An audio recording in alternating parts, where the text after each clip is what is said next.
Hey everyone, welcome back to the Action Network podcast. I'm your host, Brendan Glasheen, and today we welcome in one of our new Action Network NFL experts. We will welcome him in just a moment, but consider this show Anytime Touchdown Manifesto. It's a new sector of our Action Network podcast. This is just a way to kick off our NFL coverage that will be extensive as the year begins very, very soon. So we're looking forward to being all things NFL here on the Action Network podcast. We're welcoming in our new NFL expert, Gilles Gallant, for his Anytime Touchdown Manifesto. Gilles, welcome to the show. Welcome to Action Network. You're still very fresh and new to the team, so it's great to have you. You're very new to this podcast, so we look forward to learning about you, and we're going to do that right now. So explain how you got here and also, well, your background, and also what we're going to be covering today on this episode. Yes, thanks, Brendan. And I'm definitely still wet behind the ears when it comes to being at Action. I just started here at the beginning of August. So I am Gilles Gallant. If you're unfamiliar with me and just a name like that, it's a French name, Acadian to be specific. I'm from outside of Halifax in Nova Scotia, Canada, nice little small city, not too busy. I used to work at FTN and Oddshark as well, but I joined Action Network this summer.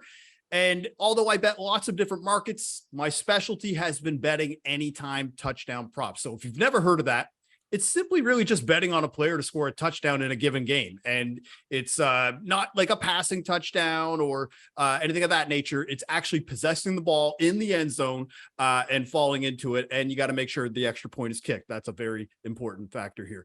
But I wanted to just say that I've been betting this market really exclusively and successively for about 3 seasons. And each week, so I make about 3 to 4 anytime touchdown bets per primetime game. And then for Sunday slate, the 1 p.m. Eastern and 4 p.m. Eastern slates, I make about 5 to 6 touchdowns per slate per week kind of thing. So it works out to be about 13 to 15 touchdown bets per week.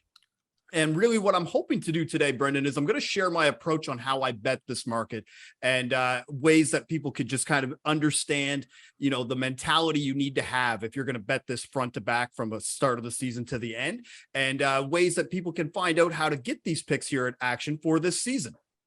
Like many that are listening right now, you might wonder, wow, typically something like that, an anytime touchdown prop, is just a dart throw. But the fact that you've got you've got a rule of thumb, you have an agenda as to how you go into this is fascinating. So I hear you mention, okay, I do 5 or 6 anytime touchdown props during the 1 and 4 o'clock slates. Then I'm going to get into it with a couple picks in the 8 o'clock game. Why do you bet this market, Gilles? Well, honestly, Brendan, it's been my most successful. I've bet sides and totals for years, and it's not to say that I don't enjoy those markets, but the success rate to make profit is around 56%, 52 to 56%, depending on how you're going. You have to win at least half your bets if you even want a chunk of change at the end of the season. Whereas for myself, I've realized that I can hit 30 to 35% of my bets in a full season, but because there's such high plus money odds, that makes it much better for me to be able to get profit. And my ceiling isn't capped on how much profit I can make. And really, to me, it's way more fun than betting sides and totals in my experience. I just can't help myself, man. It's so fun to bet. Okay, that's the why. Let's dive into the how. Let's discuss some of the rules, and you've got a bunch of them. So let's rifle right through these. You've got rules that you've made that you go through as you get yourself set on a given Sunday to bet these anytime touchdown props. What's the first thing that you keep in mind when you dive in, say it's Sunday morning or earlier in the week? I shouldn't even say Sunday morning. When you're ready, okay, let's have a look at who I think is going to score a touchdown.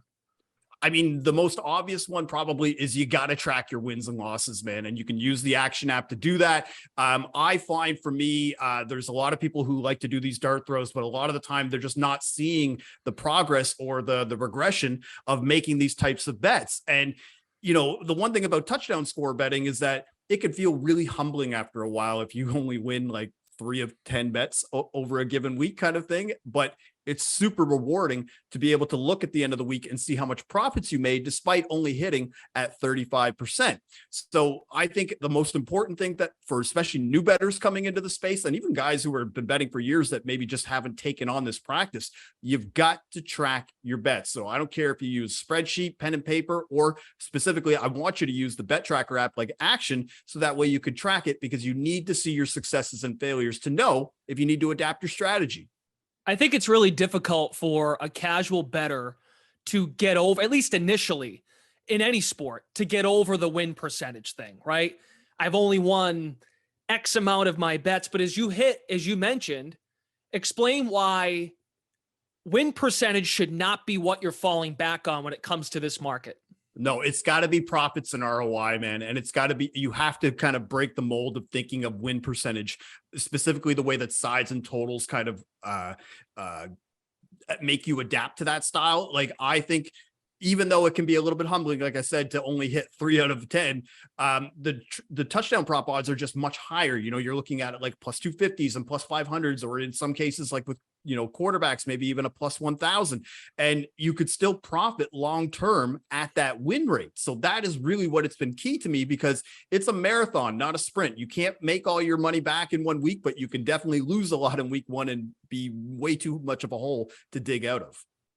When it comes to this market as well, I would imagine you have to be realistic. You got to manage your expectations as you go through, but try to be a little specific here, because of course there's highs and lows to any time you bet anything. But when it comes to this, if it's a hit percentage of 30 to 35%, if you could give an example when you bet this, you said the last 3 years you've done this.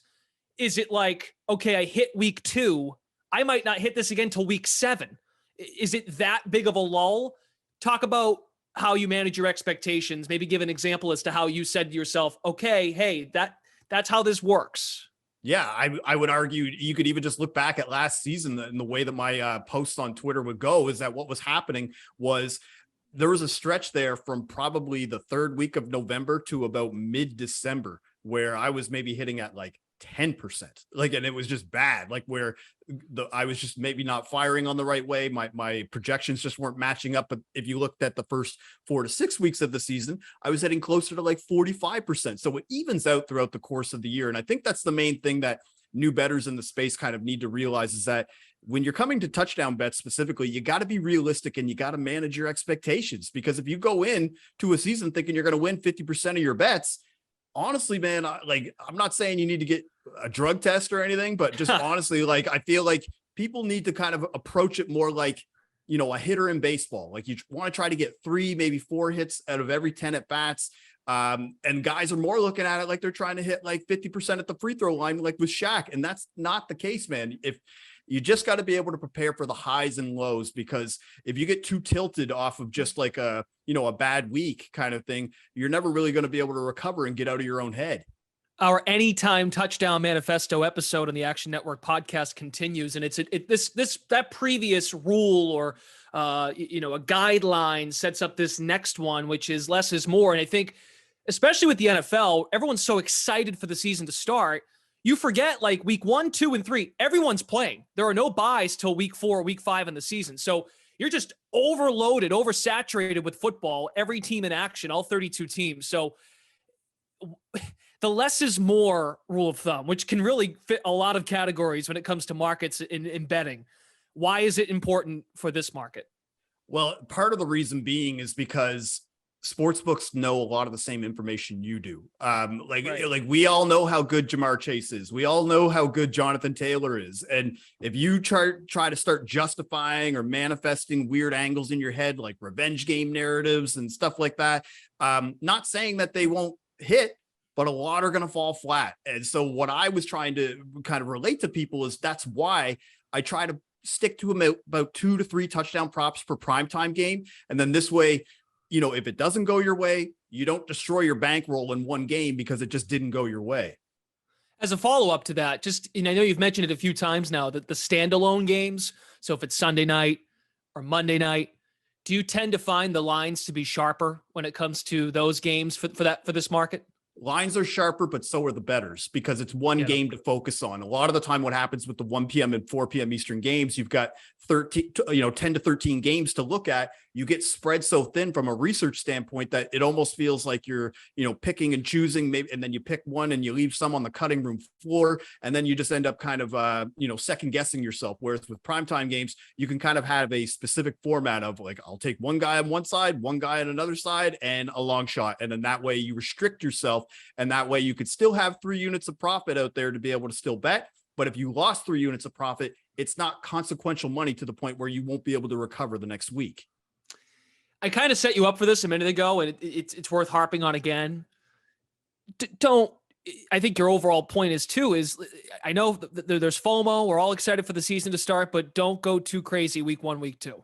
Yeah, like it's going to be over 200 days since the Super Bowl to opening game of Bills Rams. And even for me, like for the first 6 weeks, I was done on NFL. I was just happy to kind of just wrap it up and take a little break. Once we got to midsummer, you start to get that urge, you start to get that itch again, and you're like, oh, I can't wait. Here we go. And that FOMO kicks in and you start putting down like some crazier bets like that you can manifest in your head. And before you know it, you got like 10 units on touchdown scores for a primetime game, which is just way too much. So you still have to remember you've got 21 weeks to make a profit. And as I was mentioning earlier, don't put yourself in an early hole you can't climb out of because you just had so much built up anticipation for week 1 and week 2.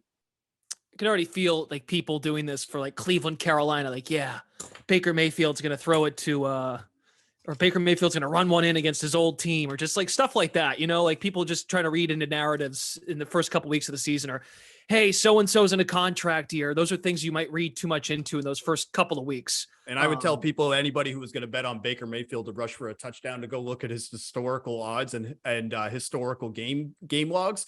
He's played over 60 games. He has 6 rushing touchdowns total. And now he's moving over to Carolina with a worst offensive line. Right. You're going to bet him at plus 500, plus 600 to score a touchdown.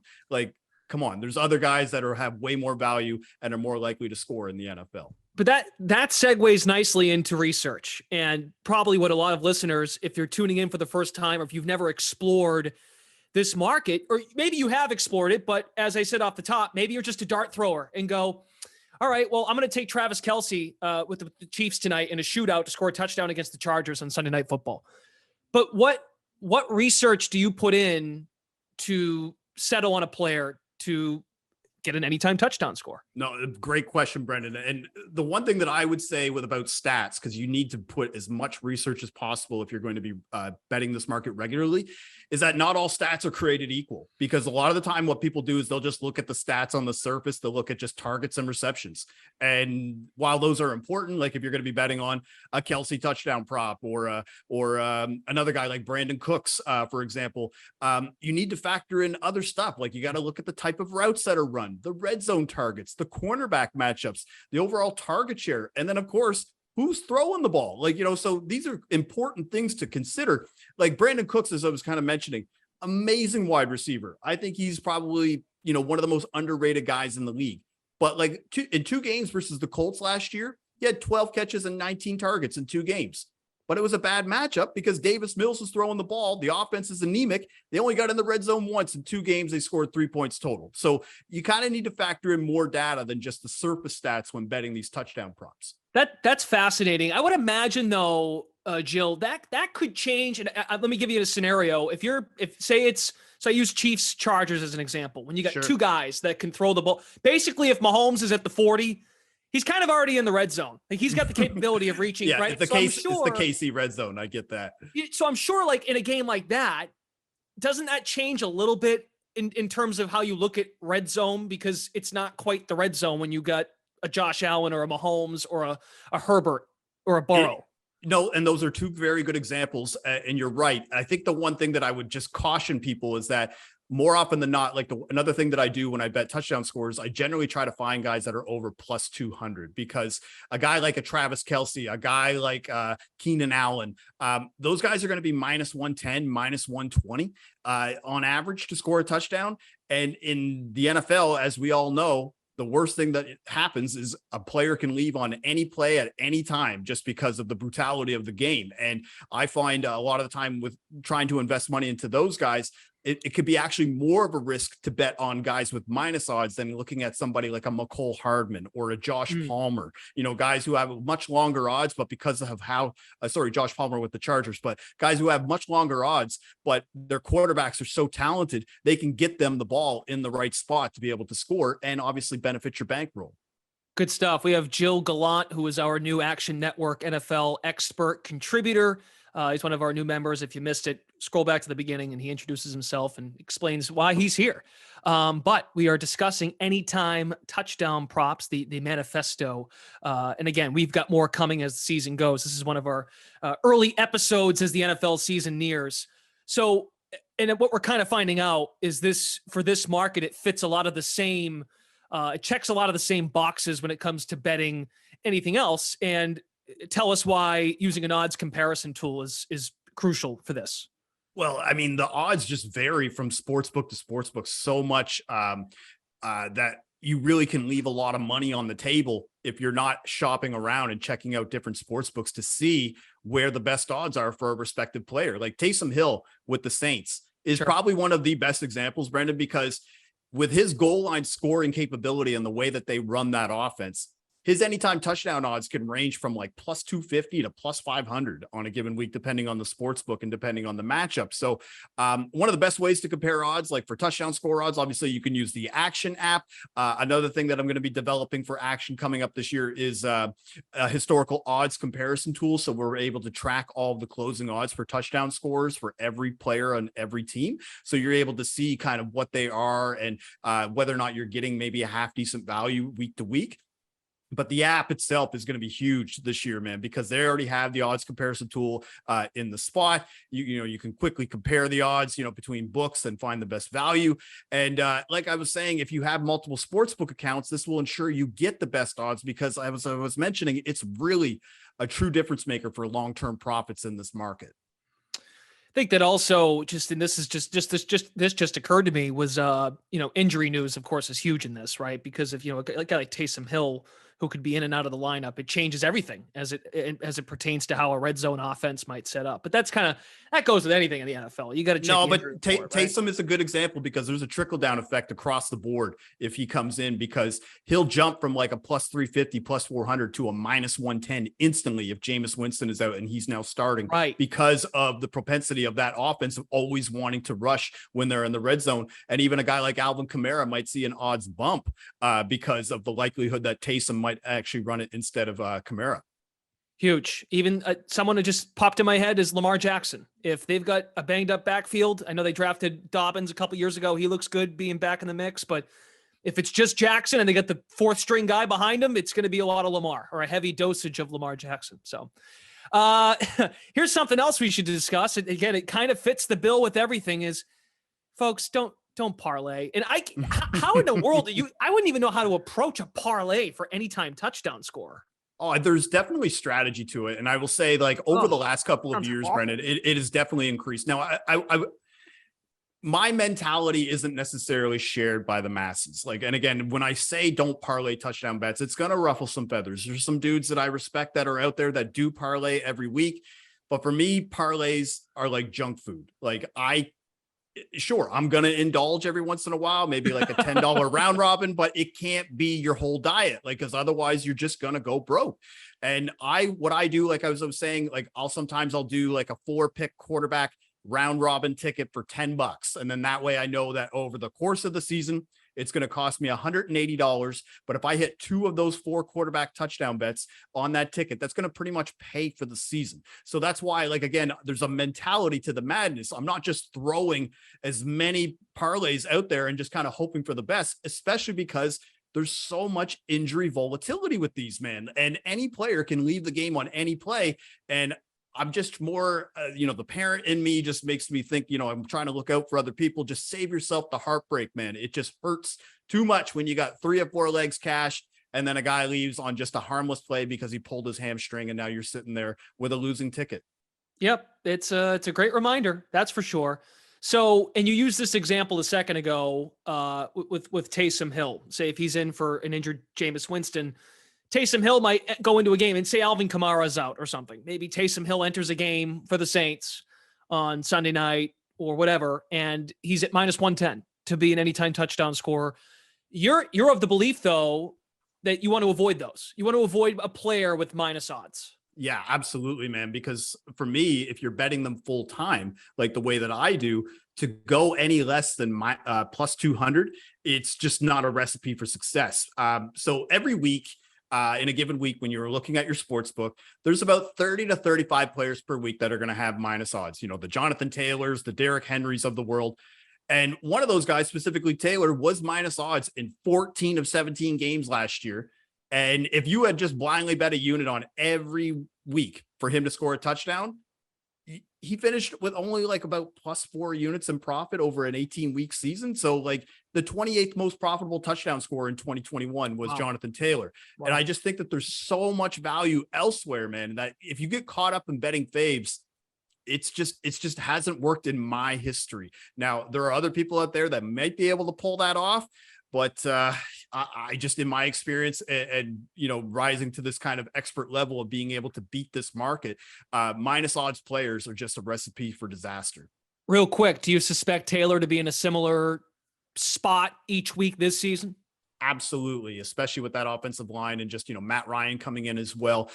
He was on average around like minus 200 to minus 250 as we were closing the season, and rightfully so. Like he was able to score at all levels, not just in the red zone. So that is cool. But again, just one of those things that, you know, maybe you could talk me into putting it as a leg on a parlay. But even then, man, I would be so hesitant to do that because, again, there's just so much value elsewhere. Like I'd rather bet on a guy like Nyheim Hines, you know, or something like that at like plus 300, you know, in a given week, or I mean, maybe even just Matt Ryan at plus 1,200 is just like a little decoy. It would have to be a specific matchup to feel good about that, because Matt Ryan is not a spring chicken anymore. But at the same time, I just think that there's going to be guys out there like a Jonathan Taylor, Derrick Henry, Cooper Kupp is another example. You'll never see them on my card. Henry for sure, with AJ Brown out. That's a good call. And on the Colts too, you don't make a huge upgrade at quarterback, and outside of Michael Pittman, who had a nice first year last year, their receivers are meh. So it makes sense why Taylor would be in a similar boat from majority of weeks this coming season. So as we conclude, you you said this off the top, but just to be clear, you're going to lose a lot in this market. But there's a chance, again, if we try to soak our minds into not thinking about win percentage, it'll be easier for you to keep it cool. Yeah, so I think this is just more of a final disclaimer. So I just wanted to kind of let people know I'm 38 years old. I've been betting on these touchdown scores now for probably about 5 or 6 years. Publicly, it's been about 3 years. Okay. And yeah, when I first started out, very emotional. From bet to bet, I would, you know, if I'd win, I'm punching a hole in the wall because I'm so excited. If I lose, I'm punching a hole in the wall because I'm so mad, you know, and it's not for the faint of heart, like, because you have to go in with the mindset you're going to lose. And you're going to lose a lot. Like losing 65% of the time doesn't feel great when you actually just look at it in a vacuum. But when you're looking at it in a long-term aspect, it's okay, because you understand what the end, like the light at the end of the tunnel, how you succeed in this market. And when I was first starting, I would get really tilted, like from a loss. And honestly, I think it was just because I was betting too much and not being realistic with myself. So what I've realized is some games just don't work. They don't work. Even the best NFL offenses, Buffalo, KC, they're only going to average around like 3.7 touchdowns per game. And, you know, if Stephon Diggs gets one, maybe Gabe Davis gets the other, you only got maybe one more touchdown left before, you know, we're kind of meeting the average here. So it just puts you in a spot where you're thinking to yourself like, oh, am I going to get my Dawson Knox touchdown? And instead of just kind of sweating it out and kind of being mad, it's like, okay, you know, I understand, you know, we'll look at the next matchup and just take it for what it is. So just keep your emotions in check. Don't get too high. Don't get too low. And as I was stating off the top, because for me, it's super fun. You got to have fun when you're betting these props, because that's the whole point. It's got that fantasy element aspect. You know, there's some big touchdown odds that you can hit if you do your research properly. It is, to me, it's the most exciting market to play. I can just see 31-year-old Gilles Gallant, 31-year-old or 32-year-old Nova Scotia man breaks knuckles again. Happy or sad, we don't know. He's come a long way though at this point. Gilles Gallant redeposits for the third time in a month, just like to the point like where it's like, okay, somebody needs to change their strategy here. Great stuff. That was a really succinct breakdown of what to do, the do's and don'ts. And like you said, a lot of this sounds like basic stuff, but these are helpful reminders for this market especially, but some of the stuff off the top too, just reminding yourself that less is more. Win percentage is not what you're looking at here, and the rules, even some of your rules of thumb, the nitty gritty details into how you're going about researching is important. Tell people how they can find you at Action Network, Joe.